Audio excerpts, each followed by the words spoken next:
welcome to the DailyGroomes Show. The DailyGroomes Show, holy shit, it's actually a real thing. We're going to be cultivating freedoms on this show, and I feel like this is way too much freedom for one person to have. Everybody has some type of freedom. I know I have mine. Trying to get free from a 9-to-5 job to become an entrepreneur, that's one of them. Trying to get free from toxic relationships and toxic people. I know you guys know about these toxic relationships. They can be a lot to deal with, and I think if we just try to find ways to avoid them, I think it's going to benefit everybody.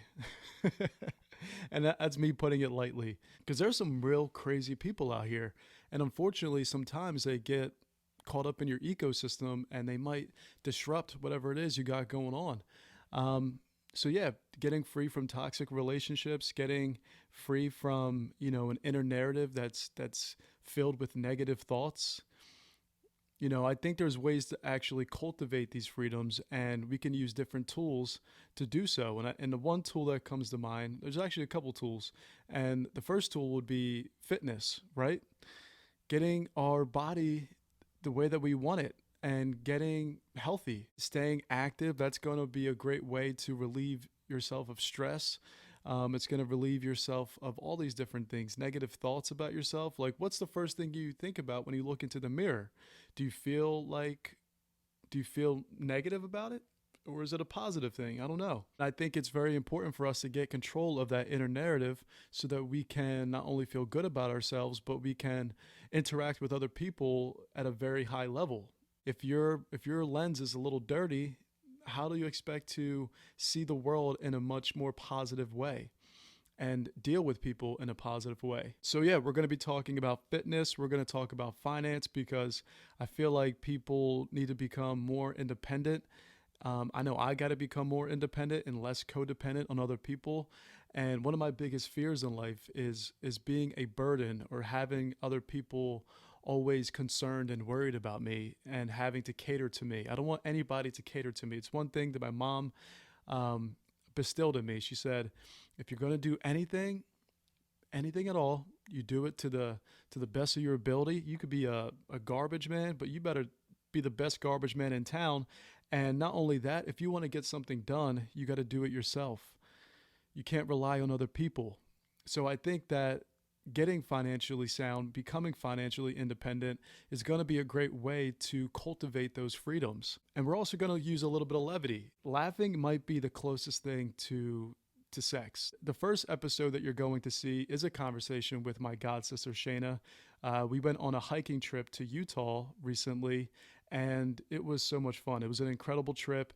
I would totally do it again, and I would highly recommend anybody out there that's never gone hiking before to go do it. It's very challenging, like waking up at the ass crack of dawn to go hike like 10, 12 miles into the middle of nowhere. Like, that is something that is pretty nerve-wracking. Shayna's an avid hiker. She has been to all the different places in the country, and I couldn't be more happy for her, for challenging herself like that.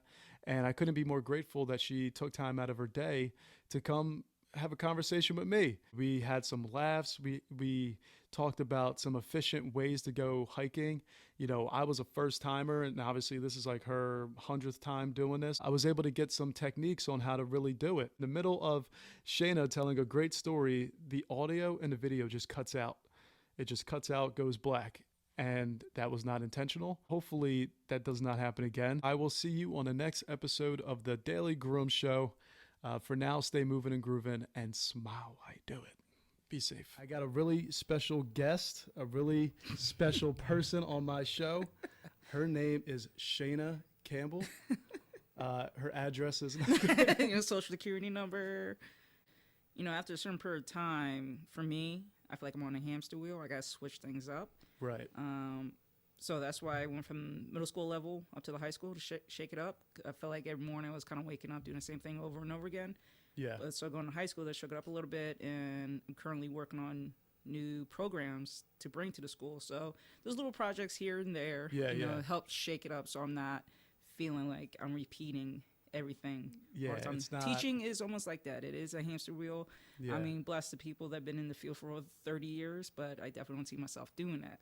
For over 30 years, the same thing, same classroom, over and over again for that amount of time. I'll see after, I don't know, I think with this project, maybe like 5 years. Yeah. See where I am, then see where the ventures go. Who knows? Yeah, nothing scares me more than monotony.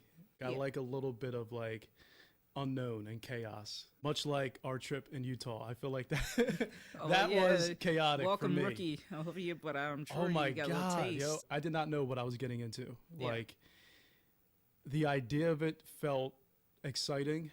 I was like, when Brock sent that text in the group chat, he was like, yeah, I got these tickets for the Wave. And I'm like, you got tickets for the who? For the what? Is this a band? I don't know what this is.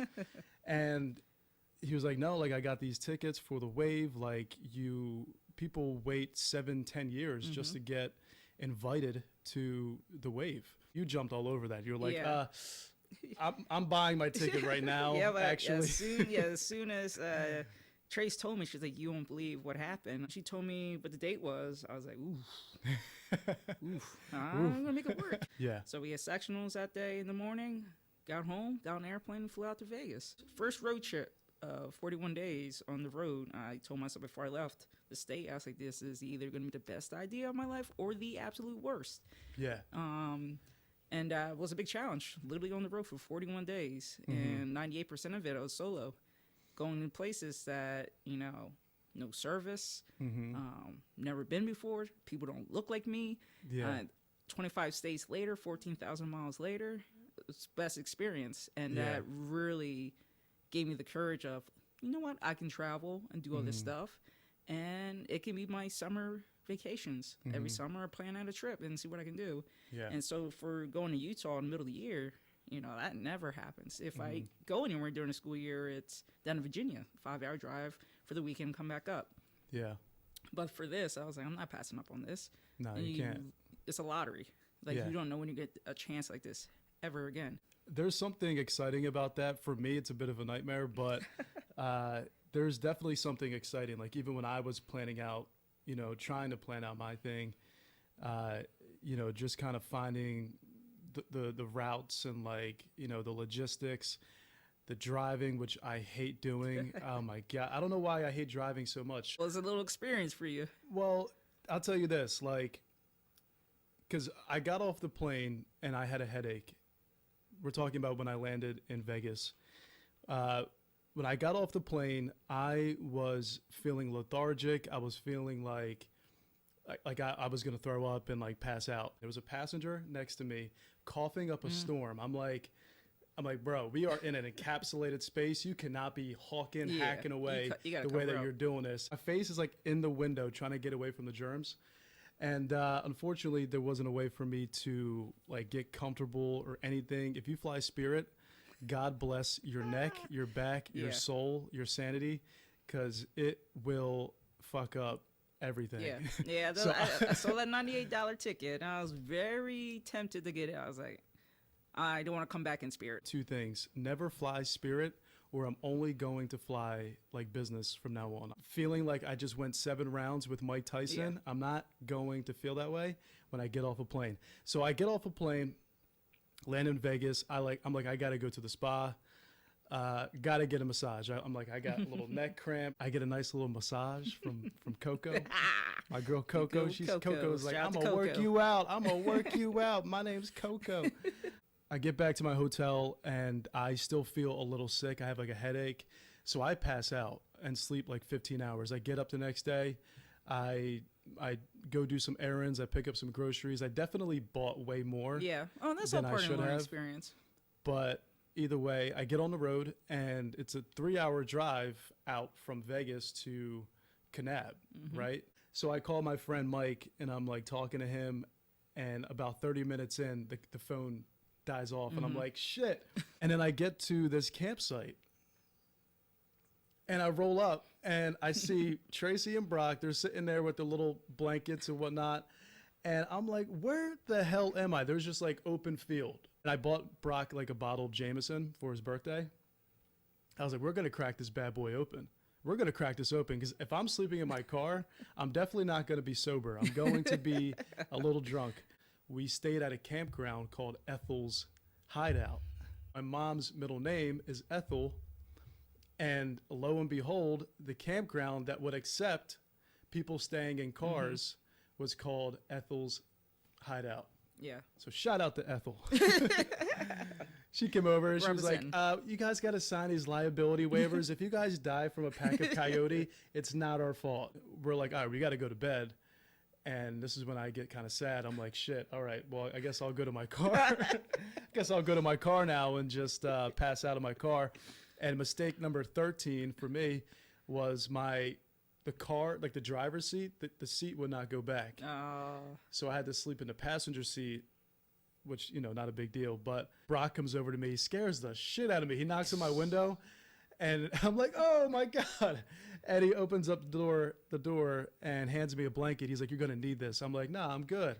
I don't need a blanket. I'm good because I'm layered up. He's like, you're going to need the blanket. I'm like, okay, fine. Take it. Take the damn blanket. Just keep it there. And then an hour goes by, and I'm curled up in this blanket. And if it wasn't for him giving me that, I would be a frozen human popsicle to my recliner. Hypothermia, you know, this croaked out. Just croaked out. Seat. Yeah. And then you come along at like 3, 4 o'clock in the morning. I got there time-wise. I got there like 2:30. As soon as I got there, first off, I was going to walk back to the shitter, so I just took a piss right on the outside of the car. I was like, I ain't going. You know, shout out to your girl. When you have done this so many times, like you pee on the side of the road when the next, you know, rest stop is 150 miles away. You got to pop a squat. Hopefully, but it was cold. My butt's out there is cold. But my butt cheeks were cold. Am I gonna lie? Yes. So like REI. I got so much equipment from there. So I have my little blow up mattress. I have these window covers. I pop. And within 15 minutes, I am in my like it's nothing. Within 15 minutes, I'm in bed. You and your bundle of bananas and your my whole jar of peanut butter. Yeah, whole jar of peanut butter. Thick ass. That you thought you were staying for 2 weeks. Yeah, I don't know what I was thinking. It's all about learning, and when you keep doing that, but you know, within 15 minutes, I was settled in and I passed out. And again, and I've been telling people this, is when I travel and I sleep in the car is when I'm most peaceful and my brain is literally shut off. I always make sure I get an SUV, pop down the seats in the back, lay out, have enough space for my stuff that I need, and I can change, sleep, whatever I need to do in there. It's like my go-to. So it's my little... Why do I feel like sometimes... Even when you're at home. What do you think? I was sleeping outside my car. Like you'll go to your car, you're like, damn, I'm not getting a good night's sleep. I got to go to my car. And I know the cops will probably pull up on me thinking OD'd or something in my car. So, you know, I can't really do that. Hello, lady. You good? Yeah. You know, you can't really do that here too much. No. Not by like campgrounds like that. But I love when I travel, I always look at the truck stops. Love. Yeah, what's the name? Lucky? Love. Oh, Love. Love truck stop. That's oh my gosh. Like, showers are better than your 5-star hotel. All right, showers. Let's not get ahead of ourselves. Nah, you don't understand. 4 or 5 days no shower and you got the baby wipes on you. Oh yeah. That takes off all the scrub. Waking up in the morning and seeing the sunrise and you see the canyons and stuff like that. It's like blissful. When you're out there, you're one with nature. You're part of something bigger. You're so small though. Oh yeah. Compared to all these massive structures and beautiful just carved structures that Mother Nature has been just crafting over millions of years. You go off to explore on your own, which is what I did. I felt like that was the most, not bang for my buck, but like that was when I really felt like, wow. Like, wow. Yeah. This is truly incredible. There was moments when I was walking around with Tracy and I was like, Tracy, stop. And she's like, what's up? I was like, just listen. I remember you saying that, yeah. Peaceful, blissful, just nice and calm. And yeah, like while everybody's going their own opposite ways, I have moments of me to really enjoy the moment. Yeah, I'm taking thousands of photos, but I sit there and I just stare and I hear everything when it comes down to the wind or birds or you see a tumbleweed going by, or you just sit there and you just enjoy like what's in front of you. I mean, don't get me wrong, there's beautiful cities out there. I love San Francisco and some other popular cities, but there's nothing like, to me, going out in the middle of nowhere and it's natural. And Mother Nature made it. Like these mountains and just like, that is absolutely breathtaking and beautiful. It's pure. It's pure is the best way to describe it. Yeah. And I remember Trevor, our guide Trevor. Shout out to Trevor. Trevor was our tour guide on the trip, on a hike. And I remember him saying, he was like, I prefer the what did he say? It was something clever. It was like, I prefer the down under as opposed to like the mountaintops. Essentially what he was saying is that he prefers canyons over mountains. Yep. That's his thing. What do you? What do you prefer? Each one has this unique thing. For me, when it comes to the mountains kind of remind me like no matter how big your problems you think there are, it's very small. Like I absolutely love the mountains in the summertime because you get the greens, you get the smells. I mean, besides the bears, chance of the bear coming out, you got to be a little bit more aware. But also comes to the mountains comes the climbs and those hikes that humble you. And, it's not the trail that you're taking. It's like at the end of it, you're going to see something absolutely breathtaking and beautiful at the top. You're going to get that magic moment if you can just push yourself and keep going up. There's moments I hate my life during the walk. I'm like, why the hell am I doing this? This is absolutely terrible. Yeah. But, and you read the reviews, people just give you advice on certain things, but unless you do it yourself, you really don't understand. But going up that hike, then you finally reach that destination that you've been dreading for the last 6 hours. You finally get there. And you're like, it's worth it.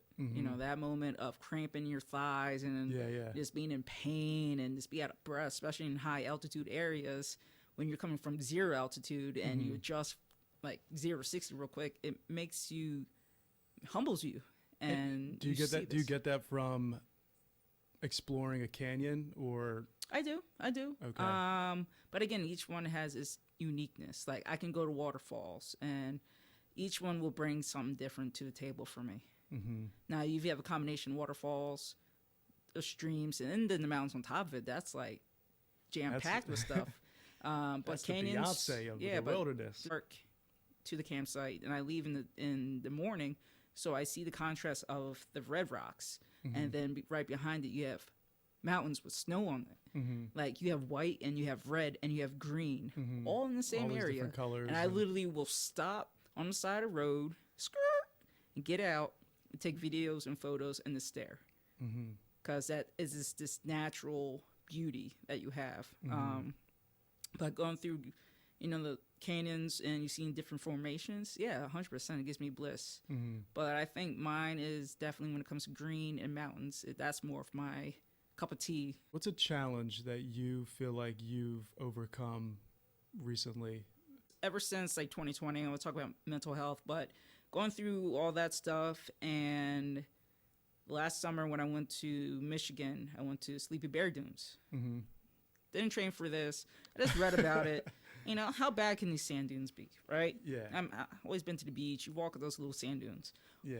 This wasn't no beach. No, this was, I never been so humbled in my life after a hike. So when I say these sand dunes were like mountains, I am not lying. Like, if you watch my videos and you look at the sand dunes, and these people are like ants, and I'm just like, you took 50 steps till you turn around and you move 5 feet.